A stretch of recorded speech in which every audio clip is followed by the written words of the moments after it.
ఎంతైంది బాబు? 12:30 sir. 12:30 ఏంటి? ఇదిగో 15 తీసుకో.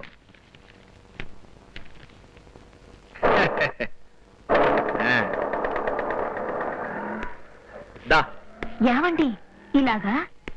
ఓ సమ్మలకు చెల్లి పట్టుకో.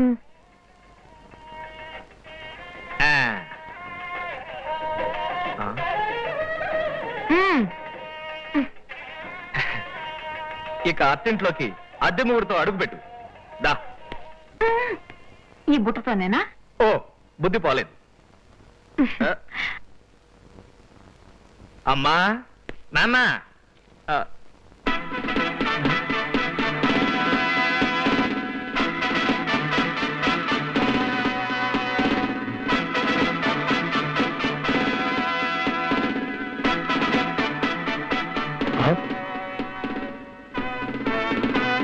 గోపి ఏమిట్రా ఇది?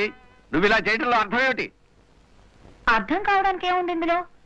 ఇతను నా భర్త, నేనేంటి కోడల్ని. నేను ఇంటి కొడుకుని, ఈవిడ ఇంటి కోడలు. చిచి నా భార్య.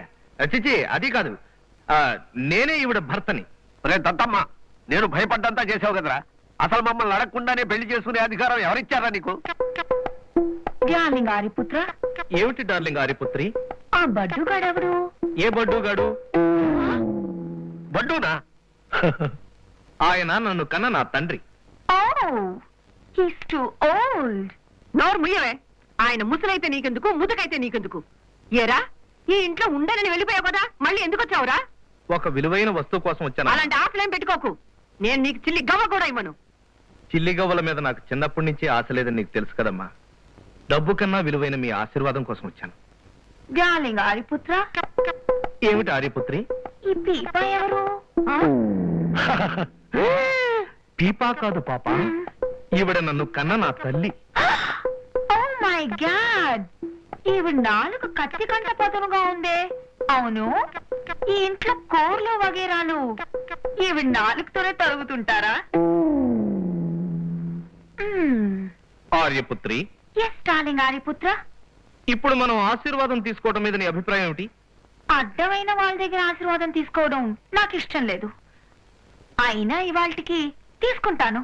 పద.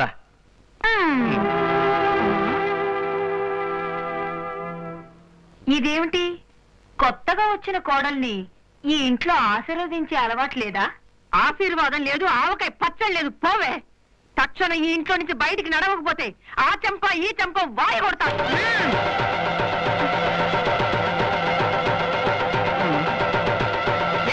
వదలవే చెయ్యి, వదలకపోతే చంపుతా.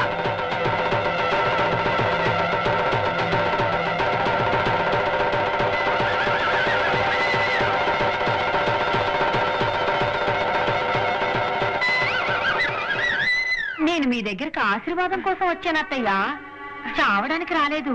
నా పేరు ఝాన్సీ. నాకు జూడో కరాటే కూడా వచ్చు. అరచేత్త ఇటుకుల్ని పిండి పిండిగా చేయగలను, తెలిసిందా?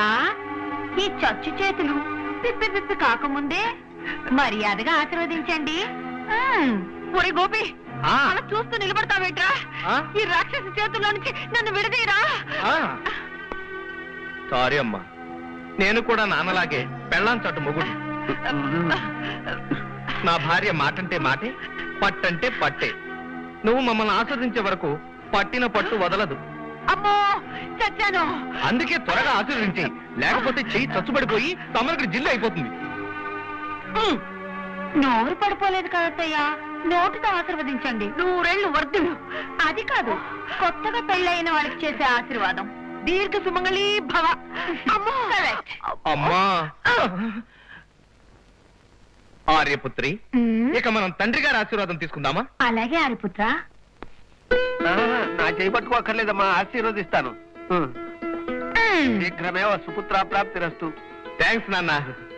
ఆర్యపుత్రి, ఇక మా ఇంట్లో మిగతా క్యారెక్టర్లు పరిచయం చేస్తాను.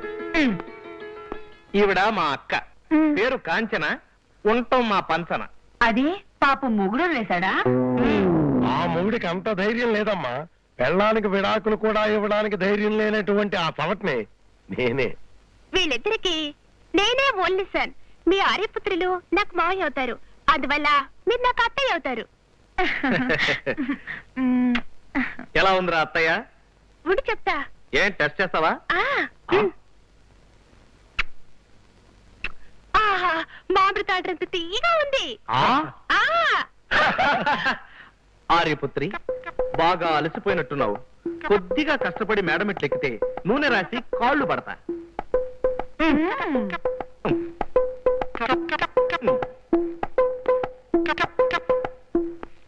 తమ్మలక్కడి జిల్లి నాన్న బల తమాష కొద్ది కదా. దాన్ని దన్నేవాడు ఉంటే వాడిని తలదన్నేవాడు ఇంకోడు ఉంటాడని ఈ ఇంట్లో సుఖశాంతులు వెల్లువిరిస్తాయేమో అనుమానంగా ఉందిరా. నువ్వు అన్నట్టు ఇక మీదరంతా సమ్మలకడ జిల్లే. వంటగదిలో అన్నం ఉడికిపోతుంది, పోదాం పద.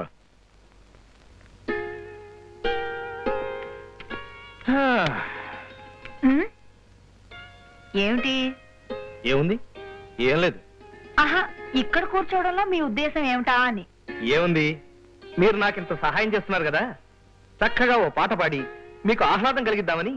ఎంటర్టైన్మెంట్. మీరు బాగా పాడగలరని నాకు తెలుసు గాని మీ పడకెక్కడా? బాత్రూమ్ లో. ఏమిటి? బాత్రూమ్ లో. ఇది తమర సామ్రాజ్యం కదా. చాలు చాలు, చాలా పొద్దుపోయింది. వెళ్ళి బాత్రూమ్ లో పవళించండి. తప్పదా? తప్పదు.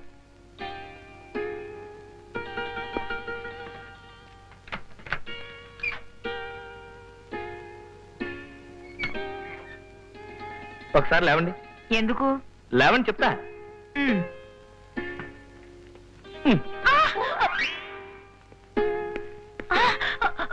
సారీ, దిండు. యూ.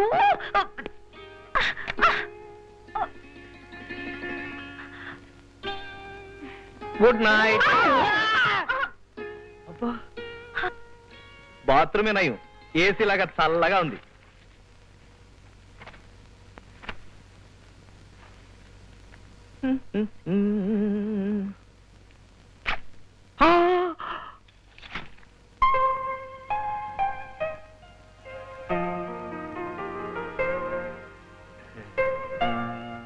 ఏయ్.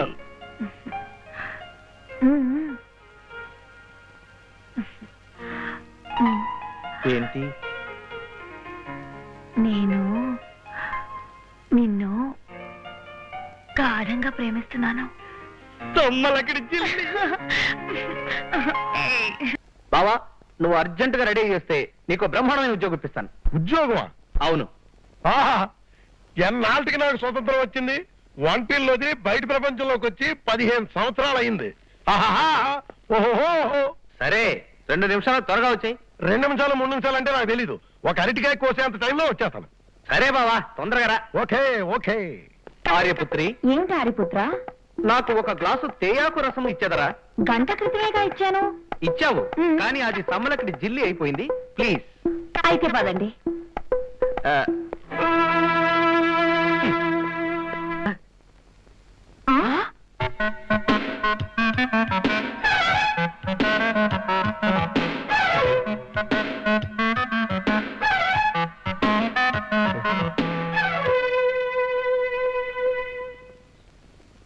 గోపి, గోపి, నేను రెడీ. పద. ఇదిగో. బావా, ఏంటిది? ప్యాకింగ్. ప్యాకింగా? నిన్నలా తీసుకెళ్తే ముందు నా ఉద్యోగం సమ్మలక్కడి జిల్లింగ్. ఆ కాళ్ళకి చెప్పులయ్యి. ఇంటికి వచ్చాక చెప్పు దెబ్బలు తిండవు కానీ చెప్పులు వేసుకుని పాపాను ఎక్కడ పోయాను? సరే, నేను కొనిపెడతాను పద. చెప్పులా? రెండును. ఓకే. ఆర్యపుత్రి, ఏమిటి హరిపుత్ర? మరి నాకు సెలవా? Bye bye. Thank you. Bye. Bye.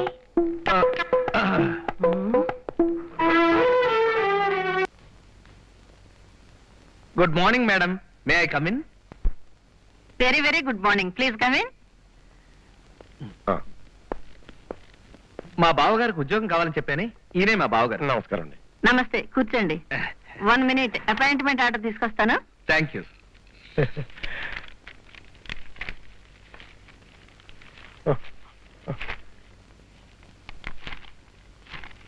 Gopi, తుమ్ము వస్తుంది. తుమ్మకు, కంట్రోల్ చేసుకో.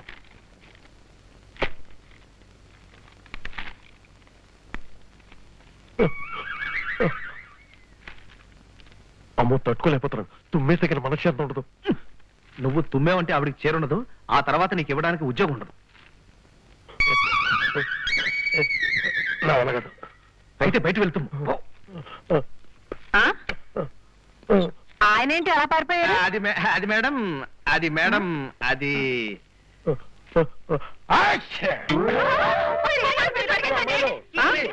ఏంటి ఆడవాడు? ఏం జరిగింది అక్కడ? ఏం లేదు మేడం, నేను తుమ్మాను, వాళ్ళు కంగారు పడిపోయారు. తుమ్మితే కంగారు పడ్డారా? వై? అది ఏమిటి? మీరు అపాయింట్మెంట్ ఆర్డర్స్ ఇప్పించండి. Once again thank you very much madam. పద. నాది కూడా థ్యాంక్స్ మేడం. అమ్మా అమ్మా, దాని మొహం మండ, దాని నోట్లో పురుగులు పడిపోను, దాని కళ్ళు పోను, దాని చేతులు పడిపోను, నా చేయి కాలుస్తుందా? ఇక్కడే ఉన్నారా? చూసారా మీ కొత్త కోడలు నా చెయ్యి ఎలా కాల్చిందో? నాకు మహా సంతోషంగా ఉంది. ఏమిటి, నా చెయ్యి కాల్స్తే మీకు సంతోషంగా ఉందా? అందుకు కాదే పిచ్చి మొహం, ఆ ద్వారకా ప్రసాద్ గారమ్మాయి సోని మన పెద్దవాడిని పెళ్లి చేసుకోవడానికి అంగీకరించింది. మనకి 10 లక్షలు రాబోతున్నాయి. కాస్త నవ్వు మొహాలు పెట్టండి, అందుకనే స్వీట్స్ తీసుకొచ్చాను, తినండి.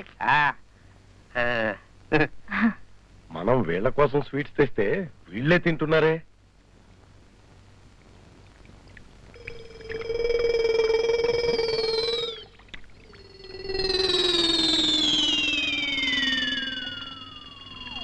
గోవిందం, ఏమిటయ్యా పాడు పని? పాడు పని కాదు అత్తగారు, ఇవి నిజంగా స్వీట్స్.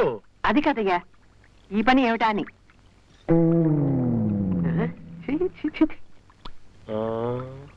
సమ్మలక్కడి చెల్లి, ఈ వయసులో ఇదేం పని బావా? చిచి, అది కాదు, మీరు అనుకుంటున్నది కాదు. కాకపోతే మరేంటి? రసగుల్లాల సంచి జేబులో పెట్టాను, చిరుపో ఉంటది. ఓహో, చిచి చిచి సమ్మలక్కడి చెల్లి నిజమే, నేను అదే అనుకున్నాను బావా. చిచి, ఈ వయసులో ఆ పని ఎందుకు చేస్తాను? చిన్నప్పుడు చేసేవాడిని, మానేసి 6 నెలలు అయింది. రసగుల్లాలు నా కోసం తెచ్చుకున్నాను, తిను బావా. చిచి, నాకు రసగుల్లాల మీద విరక్తి వచ్చేసింది, నాకొద్దు టీ. అది సరే, ఇప్పుడు స్వీట్స్ తేవాల్సినంత సంతోషం ఏమొచ్చిందట? ఉద్యోగం వచ్చిన తొలి రోజు కదే, అందుకని తెచ్చాను. అలాగా, అయితే జీతం డబ్బులు ఇవ్వండి. ఉద్యోగంలో చేరిన మొదటి రోజే జీతం ఎవడిస్తాడే? బందరం మిఠాయి కొట్లో అరువు పెట్టి తెచ్చాను. కనీసం స్వీట్లనే ఇవ్వండి. స్వీట్స్ తినడానికి ముందు మీరు సంగతి తేల్చి చెప్పండి. దేని గురించి? మీ ఆయన ఉద్యోగంలో చేరారు కదా, మీరు మీ అత్తోరింటికి వెళ్తారా, లేకపోతే ఒక అద్దెలు తీసుకుని వెళ్తారా?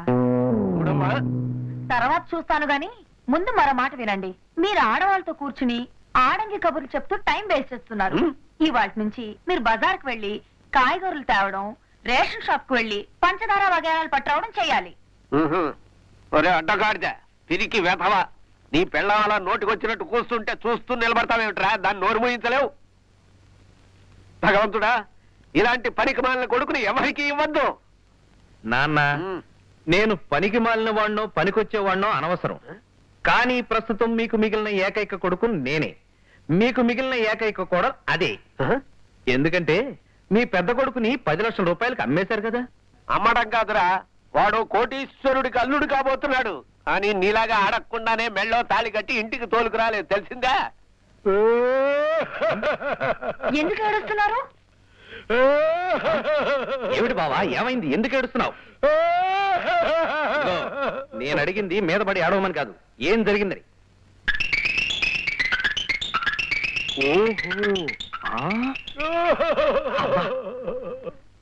ఝాన్సీ, మా అన్నయ్య భార్య శారద కూతురు పప్పి గుర్తొచ్చారట పాపం. అంటే మా వదిన వాళ్ళు అన్నమాట. వాళ్ళని వీళ్ళు నానా రకాలుగా హింసించి దౌర్జన్యంగా ఈ ఇంట్లోంచి బయటికి పంపేశారు. పాపం ఆ తర్వాత వాళ్ళు ఆత్మహత్య కూడా చేసుకున్నారు. నిజమా అండి? ఇద్దరు ఏడుస్తున్నా, ఇంకా నమ్మకం లేదా? అంటే మీ అన్నయ్యకి ఇంతకు ముందే పెళ్ళండి అనమాట. అవును, కూతురు కూడా ఉందని చెప్పారు కదా ఝాన్సీ. ఓహో, అలాగా. ఇప్పుడు మనం మీ అన్నయ్య కాబోయే మామగారింటికి వెళ్ళి ఈ విషయాలన్నీ చెప్పేద్దాం. పాపం వాళ్ళు మీ అన్నయ్యని బ్రహ్మచారి అనుకుంటున్నారేమో. ఆర్యపుత్ర, అలా అనుకోవడానికి ఎంతైనా అవకాశం ఉంది ఆర్యపుత్రి. అయితే పదండి. దా. అమ్మో అమ్మో అమ్మో, కొంప మునిగింది. ఇప్పుడు ఎలాగే? వెళ్ళి చెప్తారేమో. చెప్పడానికి వెళ్తున్నారు. అమ్మో, గోపి గోపి, గోపి గోపి, ఆగరా, నా మాట విను. అమ్మాయి నాగమని చెప్పు. నువ్వు నా కూతురు లాంటి దానివి కదా. అందుకే కదా మన కుటుంబం పరువు ప్రతిష్టలు పోకూడదని ద్వారకా ప్రసాద్ గారికి అసలు విషయం చెప్పడానికి వెళ్తున్నాం కదండి. అవును కదా,